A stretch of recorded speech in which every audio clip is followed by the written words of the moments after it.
It may be the bye week for the New York Giants, but we just got some major breaking news to discuss here on the channel as you're watching New York Giants Now by Chat Sports, and I am your host, Marshall Green. Not at the studio today. It's one of the only days of the year that I don't work on an NFL Sunday, but I still wanted to get you guys a video because we've got some major stuff to break down.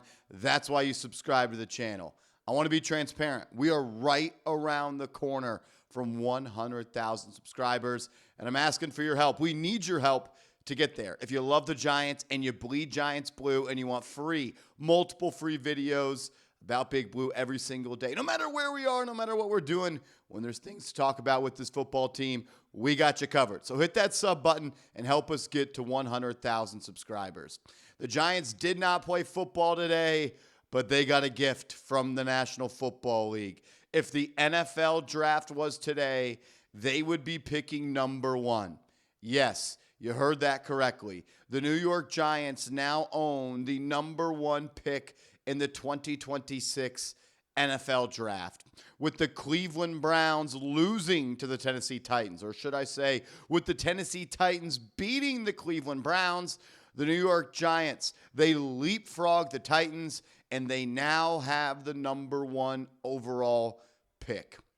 A pick that, should they make, they hopefully get a future Hall of Fame type talent. Or they trade down and get a king's ransom back and fall down into the NFL draft where they can still select a blue chip player. But in my ideal world, they have an extra first round pick in the loaded 2027 NFL draft. That is what the decision makers for the New York Giants should be thinking about. Sure, if there's a player at number one that you can't pass up on, do it. Based off of my couple weeks of NFL draft research, I don't think that player exists at this moment unless you need a quarterback, which I do not think they do. They should continue to ride it out with Jaxson Dart. But there are going to be teams that do need a quarterback. And they just saw what Indiana did yesterday to beat Ohio State. And they may be willing to push all of their chips into the center of the table to select Fernando Mendoza. And if the New York Giants can pull off a heist, if they can move back, let's say, 3, 4, 5 picks, remain inside the top 8, and get an additional first-round pick in 2027, that is going to make this rebuild, retool, whatever you want to call it, you're going to be able to press fast forward on this process because the Giants are going to have multiple premium picks over the next 2 years. Look at what it did for the Chicago Bears when they were able to trade down from number one, when the Carolina Panthers were quarterback hungry, and they traded up, and they gave up a haul to go and get Bryce Young. It actually netted the Chicago Bears the number one pick in the next year's NFL draft to select Caleb Williams. And there are some studs in 2027. And the New York Giants, think about it, if a team is trading up to go and select a quarterback in 2026, they're probably not going to be that good in 2026, and you might have a premium pick, top 5, top 6 in 2027, and you might be within striking distance to go get a Jeremiah Smith out of the Ohio State. We haven't got many wins this year. What do they have? 2 wins this year? It feels like a victory Sunday right now with the New York Giants moving up the 2026 NFL draft board. Before we talk more about what's going on across the NFL and how it directly impacts the New York Giants, I want to hear from all of you in the comments section. If the New York Giants have the number one pick in the 2026 NFL draft, should they trade the pick or should they make the pick? Type T for trade down, type M for make the pick. I want to hear from you. At this time, I think you got to trade down. There's no reason to stick and pick. You talk about who will I'll pull up a mock draft right here. Tankathon has Arvell Reese, the linebacker from Ohio State.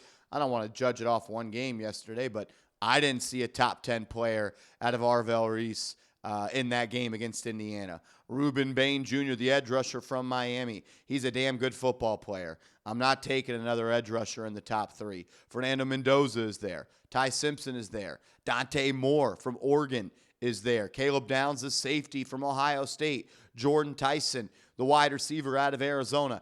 In a perfect world, in my opinion, you trade down in round 1 of 2026 and you still put yourself in a position to select a guy like Jordan Tyson, the wide receiver out of Arizona. Still in the spot to select a guy like Caleb Downs, the safety out of Ohio State. Still in position to maybe select Peter Woods, the defensive tackle from Clemson, or maybe Jermod McCoy from Tennessee, or Carnell Tate from Ohio State, or the corner from LSU.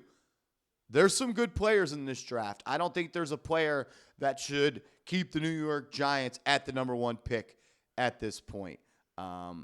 I'm looking to trade down, and hopefully that happens. And I'll say this, it shouldn't be Joe Schoen making that decision. It doesn't matter where the New York Giants finish, but I'll just play both sides here. If you think a general manager after their 4th season who netted your franchise the number 1 overall pick deserves to keep their jobs, you are insane. And you embody what it means to be a losing franchise. The New York Giants at this point, think about how bad this is for the Giants. One, you have the most losses in the NFL since 2017. Doesn't really matter. In the last 3 years, though, the New York Giants are now tied for the worst record in the NFL with the Tennessee Titans. When we had Joe Schoen's roster take over in that 2023 season, and in that 2024 season, and in that 2025 season, because it wasn't really his roster in 2022. That was Dave Gettleman. When we got all the Joe Schoen picks, all the Joe Schoen moves, all the Joe Schoen acquisitions, when we kicked off in 2023 where you got boat raced 40-0 in week 1 to the Dallas Cowboys, since that game, including that game, you have the least amount of wins, and you are tied for the most amount of losses with the Tennessee Titans. There is no world, I'll say it and I'll look it directly into the camera. There is no world that Joe Schoen should be the general manager of the New York Giants going forward. They should fire him tomorrow so they can get a jump start on this search and get a GM in place so they can hire the head coach when Black Monday gets here following the final Week 18 Sunday of the year. I don't trust Joe Schoen to make the right move with the number 1 overall pick. How could you? He choked on number 7 with Evan Neal. He traded up from 24 to 23 or 25 to 24 to get Deonte Banks. Like, come on, man. He hasn't drafted one Pro Bowler outside of Malik Nabers. He hasn't drafted anybody. I don't know. I'm just over it. I'm over it. But today's a good day. The Giants have the number 1 pick. The best currency you can have is high draft picks, draft pick ammunition. And the New York Giants have it. And it's another good reason, or another reason this is important. You don't have that many premium picks. You don't have a 3rd-round pick. So if the draft was today, you want that 4th-round pick you own to be as high as possible. Right now you have the number 1 pick, number 34 pick, and the 102nd pick. You only got 2 picks inside the top 100. You want that 3rd pick in round 4 to be as close as possible. But it's a good day. The Browns lose. The Titans win. The Giants leapfrog the Titans. And they now own and have sole ownership of the number 1 overall pick. If you want it to stay that way, hit that thumbs up icon, and let's go Giants.